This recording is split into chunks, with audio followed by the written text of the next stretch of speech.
দেখতে দেখতে আমাদের বাড়িতে পিঠে খাওয়ার শীতের পিঠে খাওয়ার ধুম পড়ে গেল। তো আজকে আম্মু পিঠে বানাচ্ছে এই জায়গা ছাদের উপরে, এই যে চুলার পারত কাজ করছে কিভাবে মাটির পাতিলত ভাগা বানানো হবে। এই যে ভাগার হলো আটা, ঝুরঝুরা করে আটা, আর এলে হলো তার উপকরণ। তো এই পাতিলে আম্মু ভাগা বসাবে, এই জন্য কাঁসাটা আগে পাতিলের সাথে মাটি দিয়ে তৈরি করে নিচ্ছে। খেজুরের গুড় ছাড়া তো পিঠের মজাই আসে না, আর গুড়টা যদি 100% খাঁটি হয় তাহলে তো আর কোনো কথাই হবে না। আর এই জন্য আমি ফারাক এগ্রো থেকে অরিজিনাল খেজুরের গুড় অর্ডার করছি। আর এই খেজুরের গুড় দিয়ে যদি পিঠা বানানো হয়, পিঠার স্বাদ দ্বিগুণ হয়ে যাবে। আর আজকে এই শীত মৌসুমে পিঠে খাওয়ার জন্যই আমি এই গুড়টা অর্ডার করছি। আর এখন আমি গুড়টা খুলে দেখে নিই। ওয়াও, খুব সুন্দর, একদম খাঁটি অরিজিনাল কালার গুড়ের। খেজুরের গুড় তো এইরকমই হয়, অনেক একটা সুঘ্রাণ বের হচ্ছে। গুড় বাই করছো? হ্যাঁ, সেই সুগন্ধি বার আছে। দেখছো অরিজিনাল গুড়ের দূর থেকেও সেন্ট পাওয়া যায়। হ্যাঁ আম্মু, সেই সেন্ট বের হচ্ছে। সুঙ্গ না দেও তো, না খাই। ভালো লাগবে মনে হয়। পিঠে করবে গেলে টাটকা গুড় মোটি লাগবে, তাহলে পিঠের স্বাদ দ্বিগুণ বেড়ে যাবে, বুঝছো? আর এই যে হলো আমাদের গুড়, দেখেন একদম চারকানি কি সুন্দর। আর গুড়টা এখন আমি ভেঙে ছোট ছোট করে নি, যেহেতু ভাগা যখন বানাবি তখন তো ভাঙাই লাগবি। গুড়ের ছানে তো আমি থাকার পেলাম না, না সাকে দেখি তো কেঙ্কা বড় লিও না।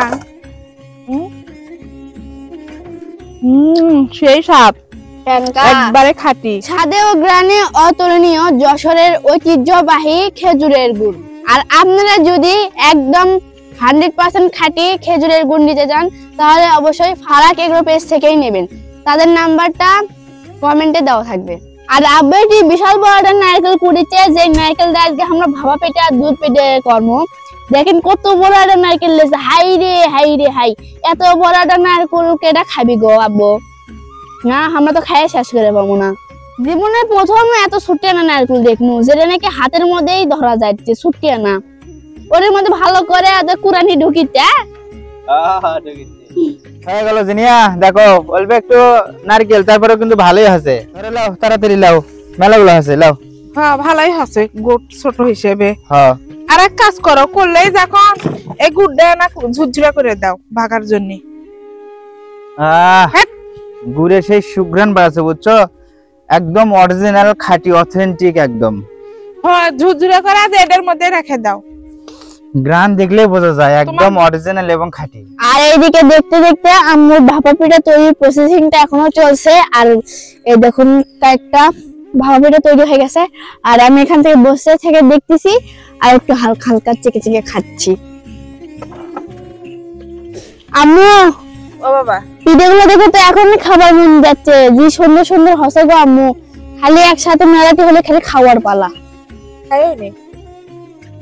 আমাকে ভাপা পিঠা কিন্তু বানান শেষ অলরেডি, আমরা দুটা খায়াও ফেলে দিছি। আর এই টাটকা খেজুরের গুড় দিয়ে কিন্তু আজকে আমাকে পিঠে তৈরি করা হয়েছে। তো ভাপা পিঠা বানান শেষ, আর ওই জায়গাতে আম্মু দুধ পিঠে বানানোর জন্য প্রস্তুতি নিচ্ছে। এই পাতিলে আম্মু দুধ, তেজপাতা, নারকেল জাল দিয়ে নিচ্ছে। তারপর এটার ভিতরে গুড় গলিয়ে নেওয়া হচ্ছে, সেগুলো দিবি। তারপর পিঠে বানিয়ে এর ভিতরে ছাড়িয়ে দিবি, তারপরে হবে দুধ পিঠা। আর দেখতে দেখতে আম্মু দুধ পিঠার জন্য এই চিতই পিঠেগুলো বানাচ্ছে, আর এগুলো এখন পাতিলে ফেলাচ্ছে আম্মু। তো এই পিঠেগুলো কালকে আমরা সকালে খাবো, এই জন্য এখন পর্যন্ত আপনারা অপেক্ষা করে থাকেন। আর এই খেজুরের গুড়টা খেতে একদম সুস্বাদু ছিল। তো এই খেজুরের গুড়টা আমি নিয়েছি ফারাক এগ্রো এন্ড ফুড প্রোডাক্টস থেকে, আপনারা চাইলে নিতে পারেন। তো কমেন্ট বক্সের ফার্স্ট কমেন্টে তাদের সবকিছু দেওয়া থাকবে, ওখান থেকে আপনারা নিতে পারবেন।